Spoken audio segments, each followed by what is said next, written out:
kenikmatan. Mereka itu semua laki-laki, dan mereka ini adalah pasangan-pasangan ya, LGBT. Waktu melihat itu jantung saya mau copot rasanya ya, sakit sekali, teriris rasanya. Dan waktu suara ini datang, saya mengerti ternyata semua ini sangat melukai hati Elohim ya. Perbuatan-perbuatan itu sangat melukai hati Elohim. Bagaimana mereka berfoya-foya pada siang hari dan melakukan kedurhakaan ya, melakukan dosa-dosa yang durjana di hadapan Elohim. Hawa nafsu mereka yang diserahkan kepada si jahat. Sebab aku menyertai engkau. Janganlah bimbang, sebab aku ini Allahmu. Aku akan meneguhkan, bahkan akan menolong engkau.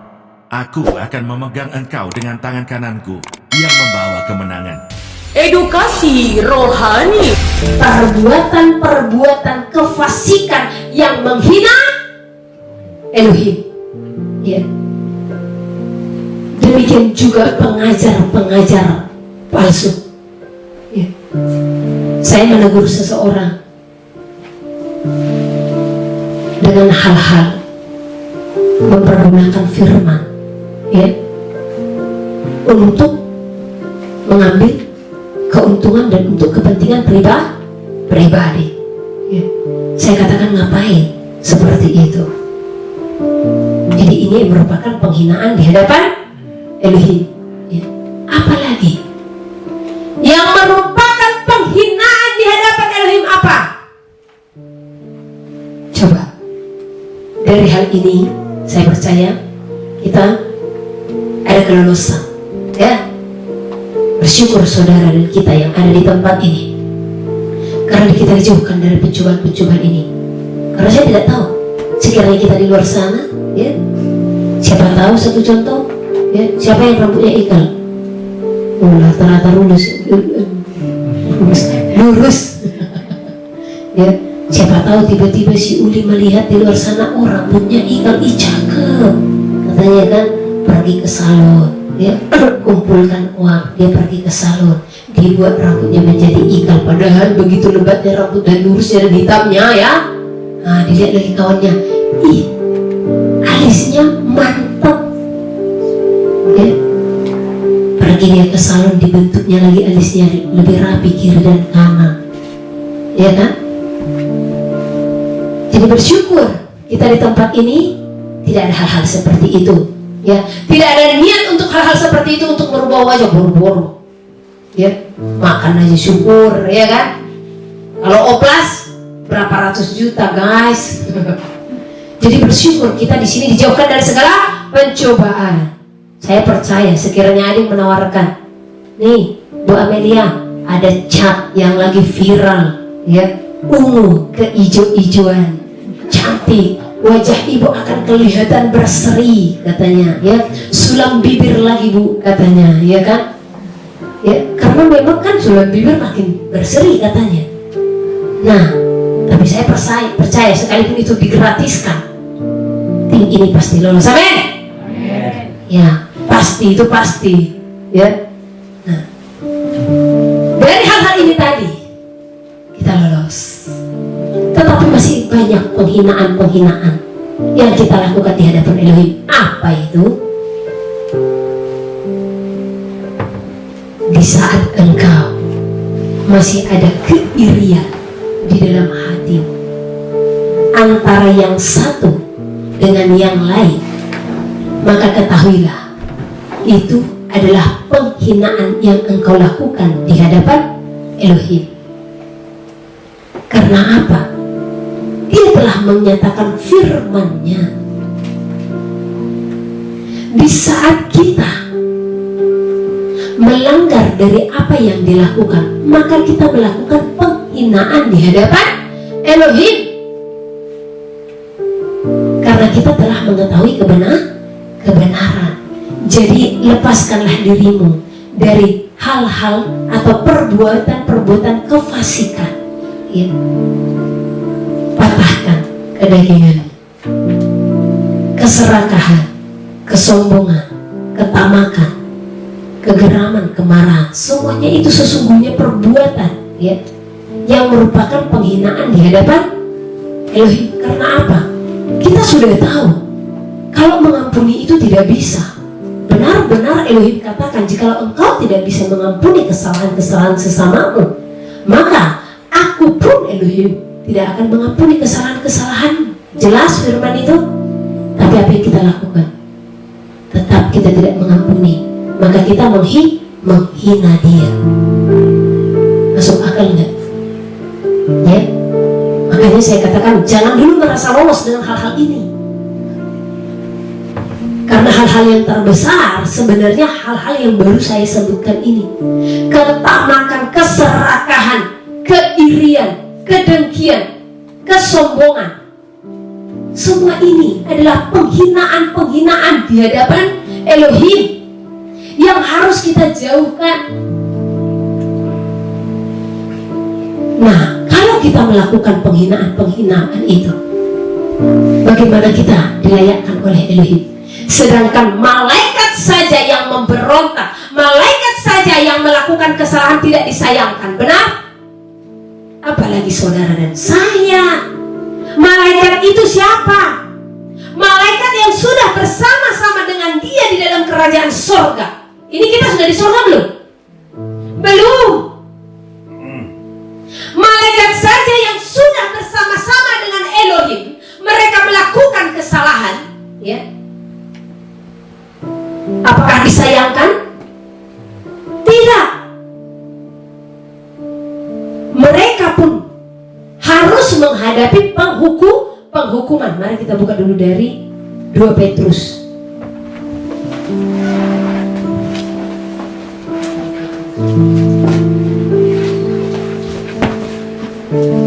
Petrus 2 ayat 4.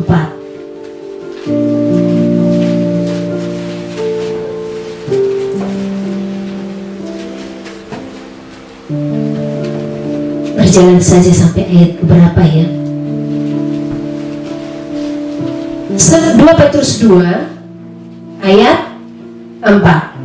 Sebab jika Elohim tidak menyayangkan malaikat-malaikatnya yang berbuat dosa, tetapi apa? Melemparkan mereka ke dalam neraka, dan dengan demikian menyerahkannya ke dalam gua-gua yang gelap untuk menyimpan mereka sampai hari penghakiman. Dan jikalau Elohim tidak menyayangkan dunia purba, tetapi hanya menyelamatkan Nuh, pemberita kebenaran itu, dengan 7 orang lain, ketika ia mendatangkan air bah atas dunia orang-orang yang fasik.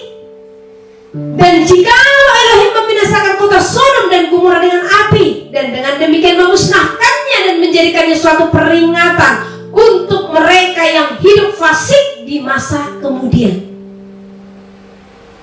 Nah, jadi sebenarnya ayat yang ke-6 ini, dari ayat ke-4 sampai ayat ke-6, kita bisa memahami. Saya akan baca dari terjemahan lama.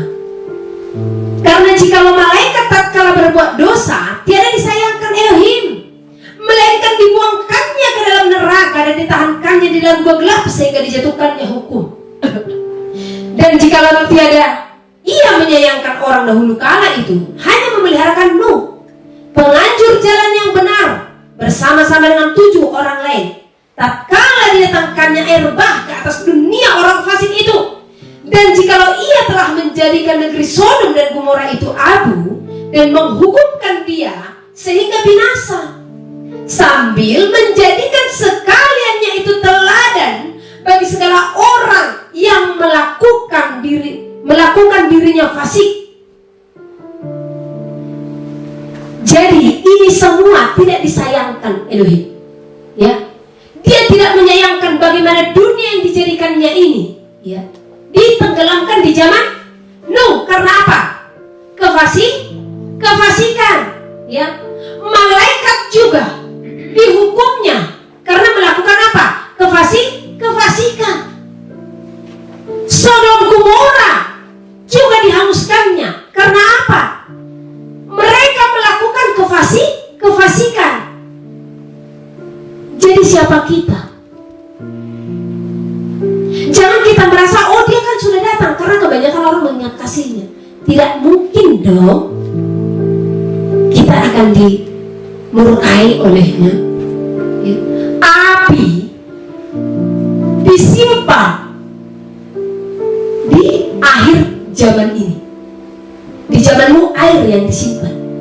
Tetapi di akhir zaman ini apa? Setelah zamanmu apa yang disimpan? Untuk menghanguskan bumi ini. Api. Apa nggak takut kita itu? Di zamanmu air. Mungkin saudara yang bisa berenang masih bisa berenang. Tapi itu tidak akan bisa. Nah, di zaman akhirnya dunia ini karena penuh dengan Sodom Gomora, maka api telah disimpan untuk menghakimi dunia ini. Ya. Tetapi ia menyelamatkan Lot, orang yang benar, yang terus-menerus menderita oleh cara hidup orang-orang yang tak mengenal hukum dan yang hanya mengikuti hawa nafsu mereka saja. Sebab orang benar ini tinggal di tengah-tengah mereka dan setiap hari. Oke, ini cukup di sini dulu. Lanjut. Ya. Sebab orang benar ini tinggal di tengah-tengah mereka dan setiap hari melihat dan mendengar perbuatan-perbuatan mereka yang jahat itu, sehingga jiwanya yang benar itu tersiksa. Maka nyata bahwa Elohim tahu menyelamatkan orang-orang saleh dari pencobaan dan tahu menyimpan orang-orang jahat untuk disiksa pada hari penghakiman. Oleh karena itu saudara terkasih, hal yang saya sebutkan tadi yang merupakan penghinaan di hadapan Elohim, kita jauhkan supaya kita di masa penghakiman itu diselamatkan sebagaimana Lot diselamatkan dari api. Waktu api itu menghujani Sodom Gomora. Ya. Jadi percaya, di saat hidup kita jauh dari segala kefasikan, kita jauh dari segala percabulan, kita jauh dari segala kedengkian, iri hati, dari segala hawa nafsu, dari segala keserakahan, kesombongan, maka kita pun akan dilindungi olehnya dan dijauhkan dari segala pencobaan-pencobaan. Ya. Tetapi apa yang akan dinyatakan pada orang-orang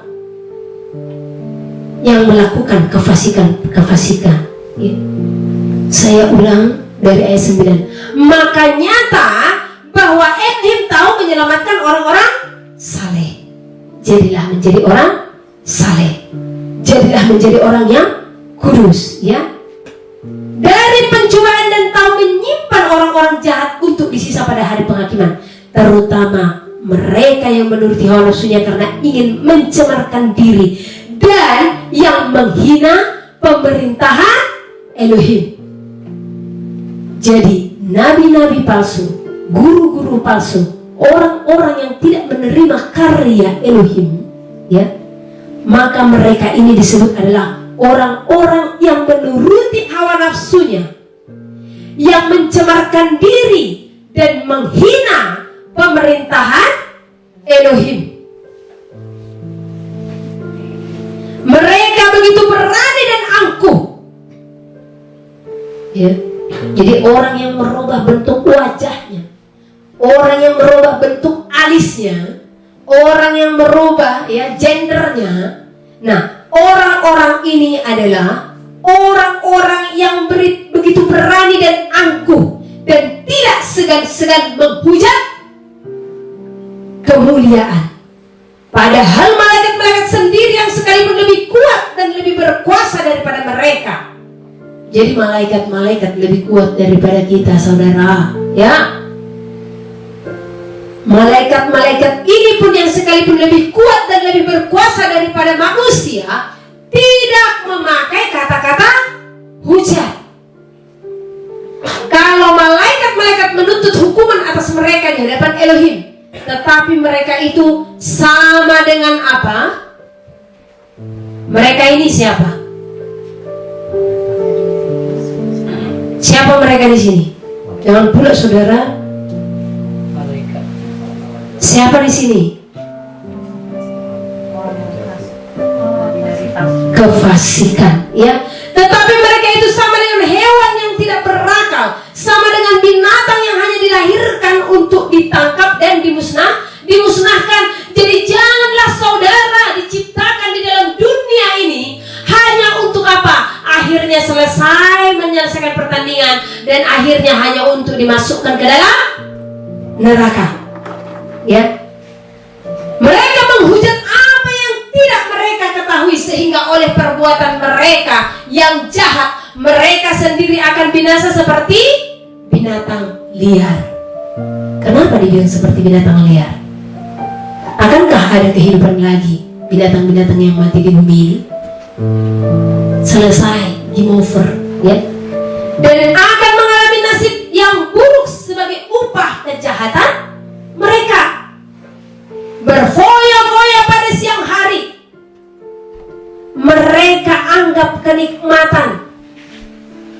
Saya mengingat di acara televisi ada party sabu ini, ya. Dan mereka itu semua laki-laki, dan mereka ini adalah pasangan-pasangan, ya, LGBT.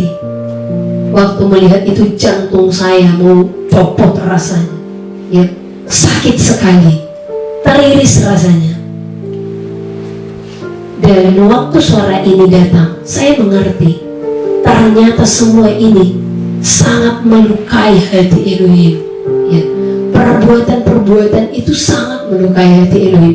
Bagaimana mereka berfoya-foya pada siang hari dan melakukan kedurhakaan, ya, melakukan dosa-dosa yang durjana di hadapan Elohim. Hawa nafsu mereka yang diserahkan kepada si jahat. Mereka menyerahkan hasrat mereka. Mereka menyerahkan hawa nafsu mereka kepada ketidakwajaran, ya. Seperti apa mereka disebut? Orang-orang yang telah melakukan penghinaan di hadapan Elohim, maka mereka disebut, mereka adalah kotoran dan noda yang mabuk dalam hawa nafsu. Mereka, kalau mereka duduk makan minum bersama-sama dengan kamu, mata mereka penuh nafsu zina dan mereka tidak pernah jemu berbuat dosa. Saya mengingat lagi ada seorang penginjil. Dia masuk ke wilayah-wilayah yang dikuasai oleh LGBT. Dia menyorot, tapi apa yang dilakukan, ya? Orang-orang itu menari-nari di hadapan kameranya dengan pakaian yang tidak lazim, ya. Laki-laki memakai pakaian wanita dan mereka menari-nari seperti menghina. Ini adalah penghinaan. Waktu saya melihat itu, yang saya terlintas dalam pikiran saya apa? Terlintas dalam penglihatan saya apa? Saya melihat mereka dengan pakaian mereka itu dihakimi di dalam api neraka, dan itu membuat saya menangis. Karena sesungguhnya sekalipun mereka demikian, hati ini diberikan belas kasih. Belas kasihlah yang diinginkan Elohim dari kita, ya, yang diberikan Elohim kepada kita. Jadi di dalam diri kita pun harus ada belas kasih. Bukan saya geram atau marah dengan mereka, tidak. Tetapi saya hanya membayangkan bagaimana mereka itu, ya, dengan penghinaan yang mereka buat kepada Elohim. Penghinaan mereka itu jugalah yang akan dipakai untuk menghakimi mereka nantinya. Jadi demikian hidup kita. Di saat kita sudah tahu kebenaran, maka kita menyimpang dari kebenaran itu, maka Elohim pun akan menghakimi kita sesuai dengan penghinaan yang kita lakukan. Mereka memikat orang-orang yang lemah. Hati mereka telah terlatih dalam keserakahan. Mereka adalah orang-orang yang terkutuk. Di saat engkau memakai hal-hal yang kudus atau memakai firman Elohim hanya untuk hawa nafsumu, hanya untuk keinginanmu, hanya untuk kepentinganmu, maka engkau disebut sebagai orang-orang yang terkutuk. Oleh karena mereka telah meninggalkan jalan yang benar,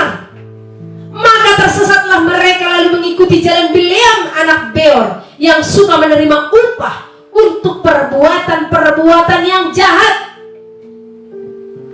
Jadi jangan pernah mengharapkan upah dari dunia ini akan hal yang kau lakukan, akan hal yang kau kerjakan. Tetapi kerjakanlah segala sesuatu dan lakukanlah itu untuk Elohim. Tetapi Bileam beroleh peringatan keras untuk kejahatannya, sebab keledai beban yang bisu berbicara dengan suara manusia dan mencegah kebebanan Nabi itu. Bagaimana dengan saudara? Adakah peringatan keras diberikan untuk mengubahkan hidup saudara?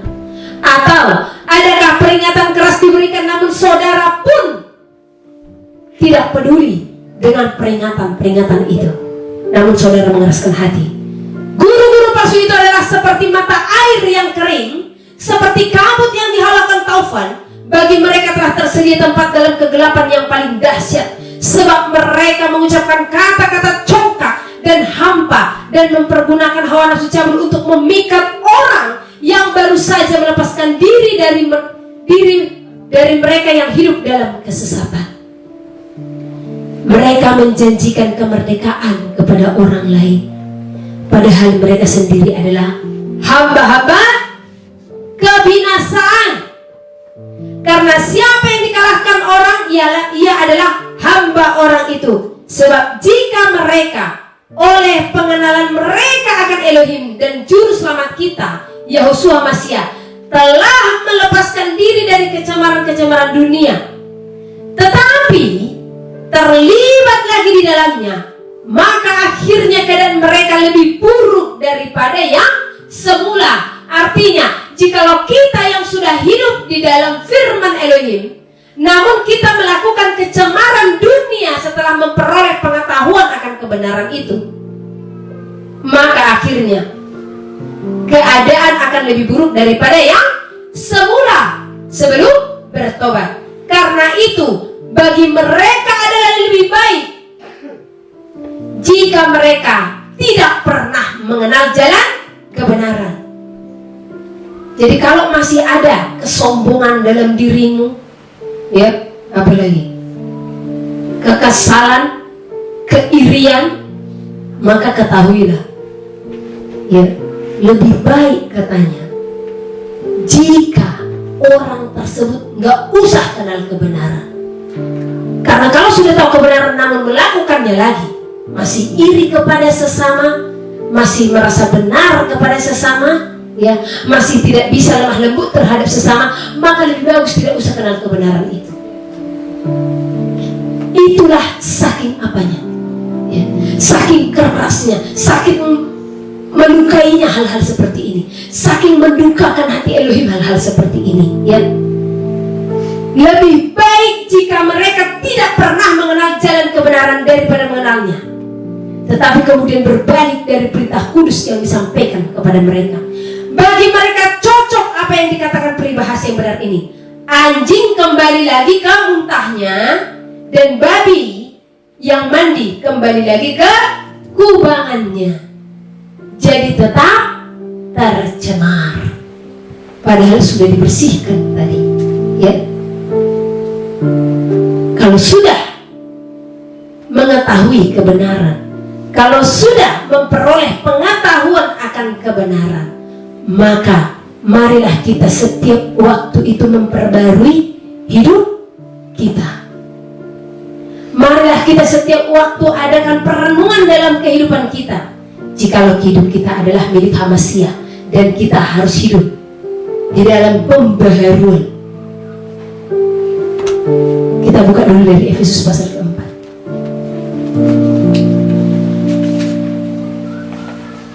Efesus pasal keempat ayat 17. Apa yang Elohim kehendaki supaya kita tidak melakukan penghinaan di hadapannya. Yang Elohim kehendaki supaya kita menjadi manusia baru.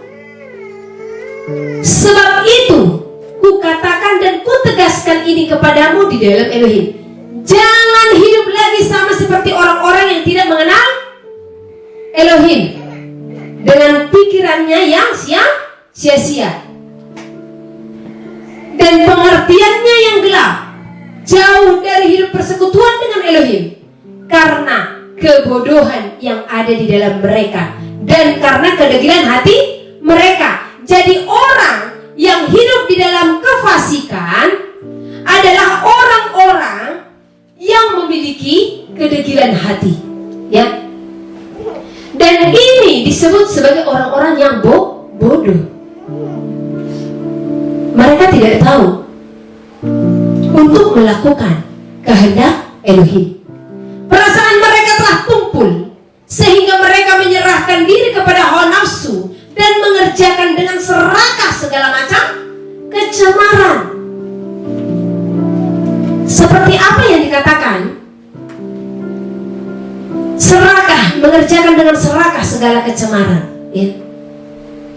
Mereka tidak ada perenungan di dalam segala kesalahan, ya, membiarkan kecemaran-kecemaran itu diam dalam diri mereka tanpa adanya perenungan. Jadi saya minta kepada kita semua, selidiki dirimu, selidiki hatimu, selidiki cara berpikirmu, ya, selidiki sudut pandangmu melihat sesamamu manusia. Karena di saat kita menyelidiki, oh pasti akan ada perenung, pasti akan ada kita temukan, oh saya memang masih kurang klop dengan ini, oh saya cemburu dengan ini, oh saya masih nggak suka kalau yang ini seperti ini, yang itu seperti itu. Itu harus ada perenungan dalam diri kita, dalam hati kita. Nah di saat ada perenungan itu, apakah kita izinkan kecemaran itu terjadi lagi esoknya? Kan tidak. Kalau diizinkan lagi berarti namanya apa? Degil, bebal, ya.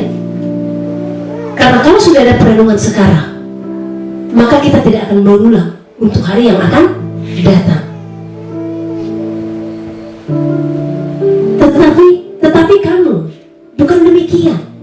Kamu telah belajar mengenal Hamasya karena kamu telah mendengar tentang dia dan menerima pengajaran di dalam dia menurut kebenaran yang nyata dalam Yahusua.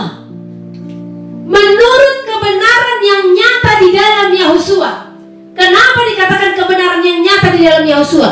Karena dengan datangnya Yahusua ke dalam dunia, maka dibukakannya, disingkapkannya apa yang pantas kita lakukan, apa yang patut kita perbuat. Dia datang, ingat saudara, bukan untuk meniadakan, tetapi untuk menggenapi.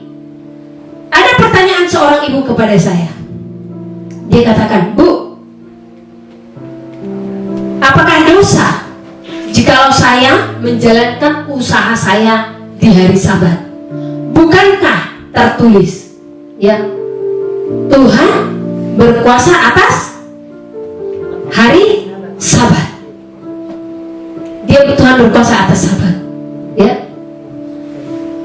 Coba buka ayatnya.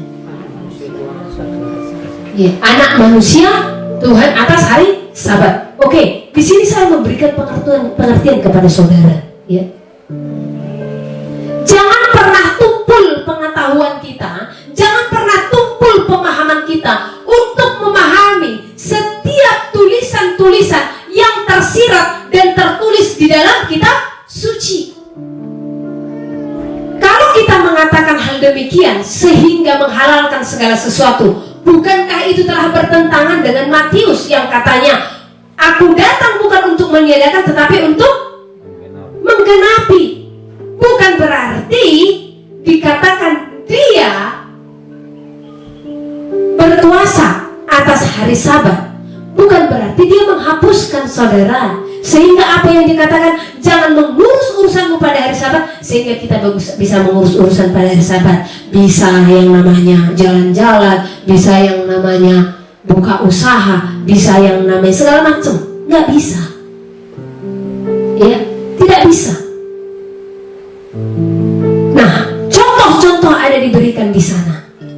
Bagaimana Daud di saat berperang dan mereka kelaparan, mereka memakan apa? Roti sajian, ya. Ini di Matius pasal 12 ayat 8. Karena anak manusia adalah, ini kata Tuhan di sini ya, karena saya sudah menggantikan biasanya. Karena anak manusia adalah Tuhan atas hari Sabat. Nah, arti kata Tuhan di sini adalah yang berkuasa. Ya. Nah, kalau kita baca dari terjemahan lama, berapa tadi? 8 nih. Nah, di terjemahan lama sama di terjemahan King James Version dan di terjemahan yang lain ada yang tertulis kata juga, di mana di sini tidak ada kata juga. Jadi juga ini penting. Ya, di terjemahan lama dikatakan karena anak manusia itulah Tuhan atas hari Sabat juga. Jadi artinya anak manusia dia yang berkuasa atas segala hal dan juga atas Sabat. Tetapi bukan berarti dia membatalkan Sabat itu. Ceritanya di sini ya, kalau nggak salah murid-muridnya itu ya, murid-muridnya yang memetik gandum pada hari Sabat. Dan juga bagaimana ada orang menunjukkan bagaimana dia mengusir roh jahat waktu dia mengajar di bait suci. Nah, apalagi waktu dia menyembuhkan di hari Sabat, ya. Nah, jadi jangan pergunakan ayat-ayat ini untuk menghalalkan supaya engkau bisa melakukan urusan-urusanmu di hari Sabat. Ya. Karena dikatakan yang dikehendaki Elohim adalah belas kasihan. Karena banyak orang melalui hukum-hukum itu sehingga mereka itu tidak memiliki belas kasih, sama seperti perempuan yang dihukum rajam. Yang hendak dihukum rajam, ya. Nah, apakah di sana Elohim melanggar hukumnya sendiri? Kita harus perhatikan dan ketahui kedatangan dia itu untuk apa. Yang pertama, dia menyatakan belas kasih, tetapi dia tidak merubah hukumnya, tetapi menggenapi hukumnya, bukan berarti menghapuskan. Ya, di saat murid-muridnya itu lapar, kasih, belas kasih. Iya, bahasa Indonesia belas kasih. Ya, bahasa Batak yang ada dalam pikiran saya. Ya. Belas kasihlah yang ditaruhkan Elohim, sama seperti roh jahat. Ya, seseorang yang dipenuhi roh jahat dia berbelas kasih. Jadi bukan untuk kepentingannya sendiri. Nah, di saat engkau membuka usahamu di hari Sabat, apakah itu bukan untuk kepentinganmu atau kamu berbelas kasih kepada orang? Ya. Nah, sehingga kamu membuka usahamu. Nah, ini salah. Ini pemahaman yang dangkal, ini pemahaman yang tumpul, ini pemahaman yang salah, ya. Murid-murid Tuhan Yahusua melakukan hal itu. Dan Tuhan Yahusua pun ada dan mengetahui hal itu. Dan di sana yang ada adalah belas kasih. Tetapi apakah mereka melakukan hal itu berulang-ulang untuk kepentingan diri sendiri? Tidak. Jadi jangan samakan dengan kita yang mengurus urusan kita, sehingga kita menghalalkan hal itu untuk di hari Sabat. Sama seperti orang, ya, di saat dia marah, kita katakan jangan marah. Tuhan Yahusua aja marah katanya. Ya. Dia menunggang balikan segala sesuatu di depan bait suci. Karena apa? Mereka itu menjadikan bait suci sebagai sarang penyamun. Kesalahan besar mereka lakukan di hadapan Elohim. Nah, jadi jangan pengetahuan kita tumpul akan segala kebenaran. Ya, kita lanjut. Tadi sudah Efesus 4 ayat keberapa? Sekarang ayat keberapa? 20.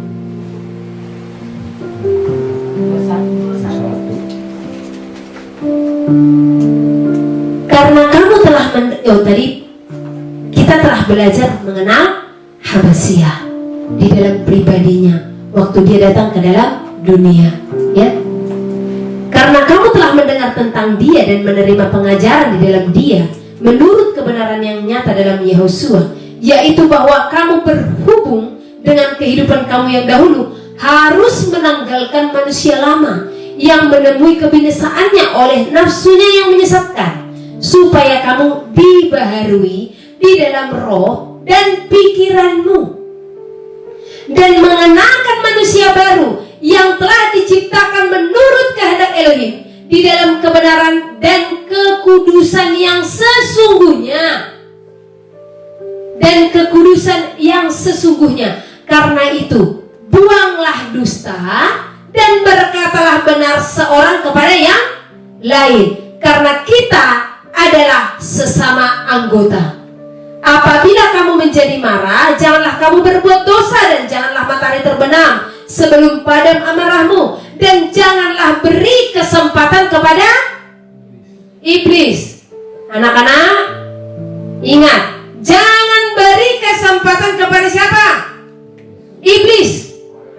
Orang yang mencuri, janganlah ia mencuri lagi, tetapi baiklah ia bekerja keras dan melakukan pekerjaan yang baik dengan tangannya sendiri, supaya ia dapat membagikan sesuatu kepada orang yang berkekurangan. Janganlah ada perkataan kotor keluar dari mulutmu, tetapi pakailah perkataan yang baik untuk membangun di mana perlu, supaya mereka yang mendengarnya beroleh kasih karunia. Jadi pentingnya di sini mengucapkan kata-kata yang memberkati, ya. Jangan pula kita mengucapkan kata-kata, ya sudah, kamu aja, supaya kamu tahu rasa. Nah, seperti itu memberkati enggak? Jadi usahakan selalu mengucapkan kata-kata yang membangun. Kalau satu contoh, si Jonathan meminta kepercayaan kepada si Petra, ya. Nah, jadi bisalah aku mengerjakan itu, Pet, katanya, ya. Tadinya si Petra nggak mau. Nah, akhirnya Petra bilang, tua, si Jonathan minta pekerjaanku, ya sudah, kasihlah dulu, apa salahnya? Satu contoh, ya. Nah, kemudian saking keselnya si Petra, dibilang sama si Jonathan, nah, udahlah, kerjakanlah, biar tahu rasa kau, katanya. Enak nggak seperti itu? Bagus nggak seperti itu? Benar nggak seperti itu? Ya, jadi ingat, jangan pernah mengucapkan kata-kata yang tidak membangun dan yang tidak menjadi berkat kepada sesamamu manusia.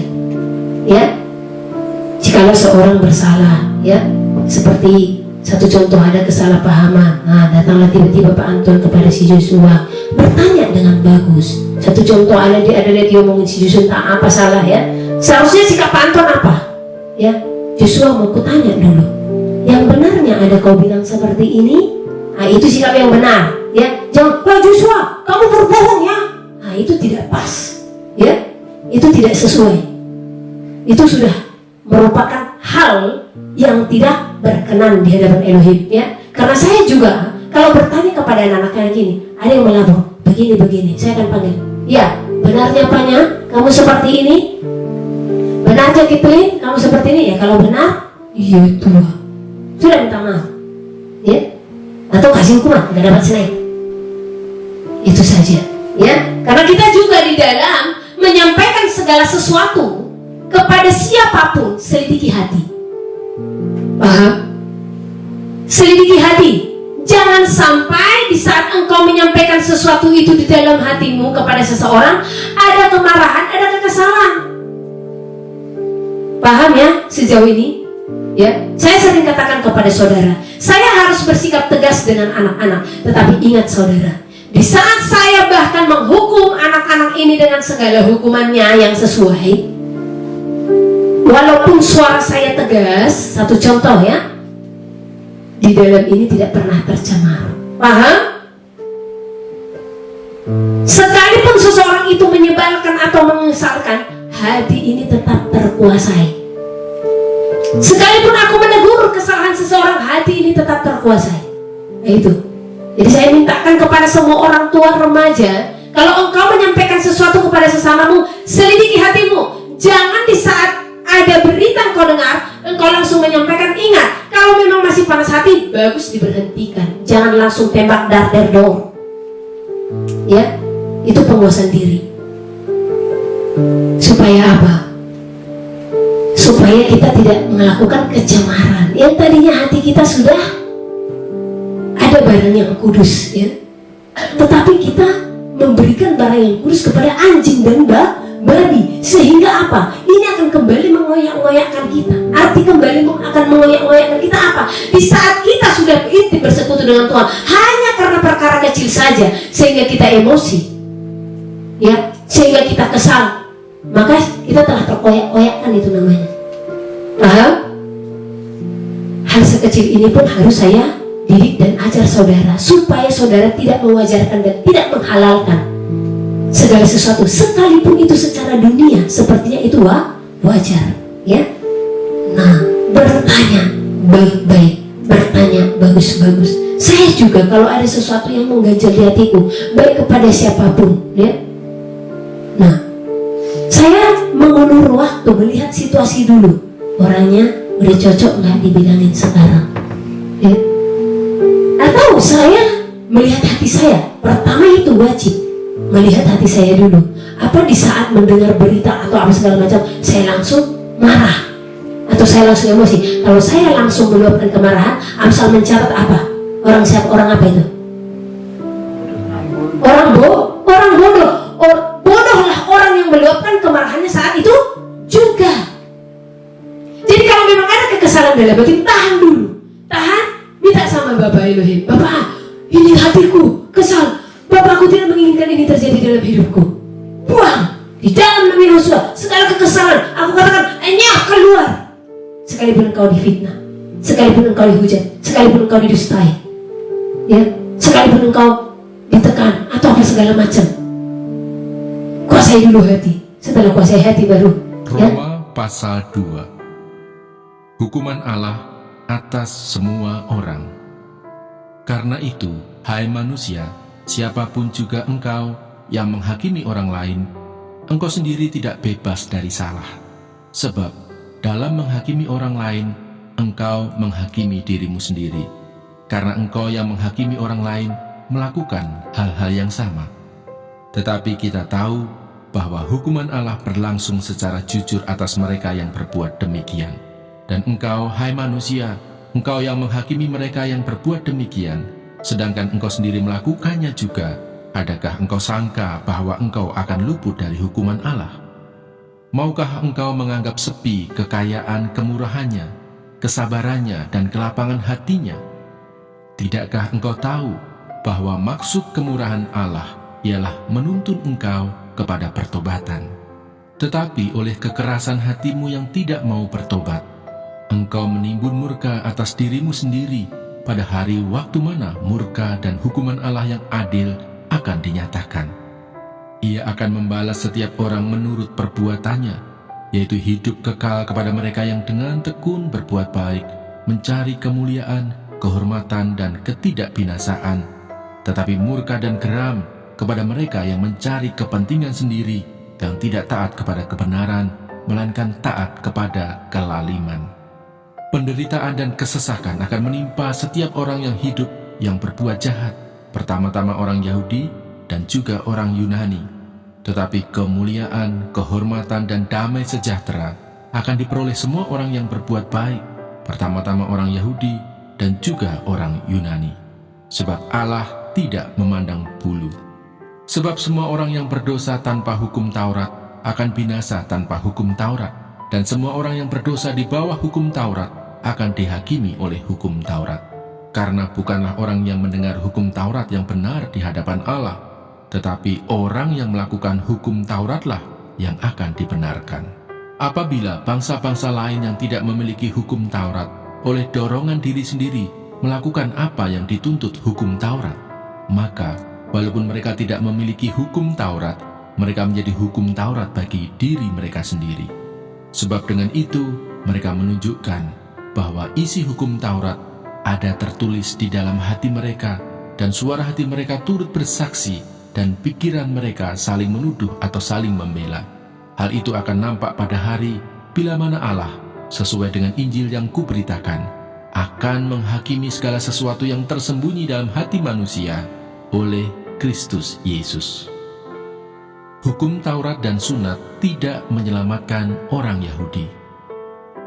Tetapi jika kamu menyebut dirimu orang Yahudi dan bersandar kepada hukum Taurat, bermegah dalam Allah, dan tahu akan kehendaknya, dan oleh karena diajar dalam hukum Taurat, dapat tahu mana yang baik dan mana yang tidak, dan yakin bahwa engkau adalah penuntun orang buta dan terang bagi mereka yang di dalam kegelapan, pendidik orang bodoh dan pengajar orang yang belum dewasa, karena dalam hukum Taurat engkau memiliki kegenapan segala kepandaian dan kebenaran. Jadi, bagaimanakah engkau yang mengajar orang lain? Tidakkah engkau mengajar dirimu sendiri? Engkau yang mengajar, jangan mencuri, mengapa engkau sendiri mencuri? Engkau yang berkata, jangan berzina, mengapa engkau sendiri berzina? Engkau yang jijik akan segala berhala, mengapa engkau sendiri merampok rumah berhala? Engkau bermegah atas hukum Taurat, mengapa engkau sendiri menghina Allah dengan melanggar hukum Taurat itu? Seperti ada tertulis, sebab oleh karena kamulah nama Allah dihujat di antara bangsa-bangsa lain. Sunat memang ada gunanya jika engkau mentaati hukum Taurat, tetapi jika engkau melanggar hukum Taurat, maka sunatmu tidak ada lagi gunanya. Jadi jika orang yang tak bersunat memperhatikan tuntutan-tuntutan hukum Taurat, tidakkah ia dianggap sama dengan orang yang telah disunat?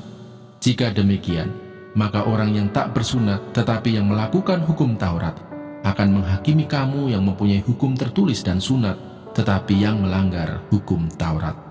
Sebab yang disebut Yahudi bukanlah orang yang lahiriah Yahudi, yang disebut sunat bukanlah sunat yang dilangsungkan secara lahiriah, tetapi orang Yahudi sejati ialah dia yang tidak nampak keyahudiannya, dan sunat ialah sunat di dalam hati, secara rohani, bukan secara hurufiah. Maka pujian baginya datang bukan dari manusia, melainkan dari Allah. Roma pasal 3. Kelebihan orang Yahudi dan kesetiaan Allah. Jika demikian, apakah kelebihan orang Yahudi dan apakah gunanya sunat? Banyak sekali dan di dalam segala hal. Pertama-tama, sebab kepada merekalah dipercayakan firman Allah. Jadi bagaimana jika di antara mereka ada yang tidak setia? Dapatkah ketidaksetiaan itu membatalkan kesetiaan Allah? Sekali-kali tidak. Sebaliknya, Allah adalah benar dan semua manusia pembohong, seperti ada tertulis, supaya engkau ternyata benar dalam segala firman-Mu dan menang jika engkau dihakimi. Tetapi jika ketidakbenaran kita menunjukkan kebenaran Allah, apakah yang akan kita katakan? Tidak adilkah Allah? Aku berkata sebagai manusia, jika ia menampakkan murkanya? Sekali-kali tidak. Andai kata demikian, bagaimanakah Allah dapat menghakimi dunia? Tetapi jika kebenaran Allah oleh dustaku semakin melimpah bagi kemuliaannya, mengapa aku masih dihakimi lagi sebagai orang berdosa? Bukankah tidak benar fitnahan orang yang mengatakan bahwa kita berkata, marilah kita berbuat yang jahat, supaya yang baik timbul daripadanya? Orang semacam itu sudah selayaknya mendapat hukuman. Semua manusia adalah orang berdosa. Jadi bagaimana? Adakah kita mempunyai kelebihan daripada orang lain? Sama sekali tidak. Sebab di atas telah kita tuduh, baik orang Yahudi maupun orang Yunani, bahwa mereka semua ada di bawah kuasa dosa, seperti ada tertulis, tidak ada yang benar, seorang pun tidak. Tidak ada seorang pun yang berakal budi, tidak ada seorang pun yang mencari Allah. Semua orang telah menyeleweng, mereka semua tidak berguna, tidak ada yang berbuat baik, seorang pun tidak. Kerongkongan mereka seperti kubur yang ternganga, lidah mereka merayu-rayu, bibir mereka mengandung bisa. Mulut mereka penuh dengan sumpah serapah, kaki mereka cepat untuk menumpahkan darah. Keruntuhan dan kebinasaan mereka tinggalkan di jalan mereka, dan jalan damai tidak mereka kenal. Rasa takut kepada Allah tidak ada pada orang itu. Tetapi kita tahu bahwa segala sesuatu yang tercantum dalam kitab Taurat ditujukan kepada mereka yang hidup di bawah hukum Taurat, supaya tersumbat setiap mulut dan seluruh dunia jatuh ke bawah hukuman Allah. Sebab tidak seorang pun yang dapat dibenarkan di hadapan Allah oleh karena melakukan hukum Taurat, karena justru oleh hukum Taurat orang mengenal dosa. Manusia dibenarkan karena iman. Tetapi sekarang tanpa hukum Taurat, kebenaran Allah telah dinyatakan, seperti yang disaksikan dalam kitab Taurat dan kitab-kitab para nabi, yaitu kebenaran Allah karena iman dalam Yesus Kristus bagi semua orang yang percaya. Sebab tidak ada perbedaan, karena semua orang telah berbuat dosa dan telah kehilangan kemuliaan Allah, dan oleh kasih karunia telah dibenarkan dengan cuma-cuma karena penebusan dalam Kristus Yesus. Kristus Yesus telah ditentukan Allah menjadi jalan pendamaian karena iman dalam darahnya. Hal ini dibuatnya untuk menunjukkan keadilannya, karena ia telah membiarkan dosa-dosa yang telah terjadi dahulu pada masa kesabarannya. Maksudnya ialah untuk menunjukkan keadilannya pada masa ini, supaya nyata bahwa ia benar dan juga membenarkan orang yang percaya kepada Yesus. Jika demikian, apakah dasarnya untuk bermegah? Tidak ada. Berdasarkan apa? Berdasarkan perbuatan? Tidak, melainkan berdasarkan iman. Karena kami yakin bahwa manusia dibenarkan karena iman dan bukan karena ia melakukan hukum Taurat. Atau adakah Allah hanya Allah orang Yahudi saja? Bukankah ia juga adalah Allah bangsa-bangsa lain? Ya, benar. Ia juga adalah Allah bangsa-bangsa lain. Artinya, kalau ada satu Allah yang akan membenarkan baik orang-orang bersunat karena iman maupun orang-orang tak bersunat juga karena iman. Jika demikian, adakah kami membatalkan hukum Taurat karena iman? Sama sekali tidak. Sebaliknya, kami meneguhkan. Sebab aku menyertai engkau. Janganlah bimbang, sebab aku ini Allahmu. Aku akan meneguhkan, bahkan akan menolong engkau. Aku akan memegang engkau dengan tangan kananku yang membawa kemenangan. Edukasi rohani.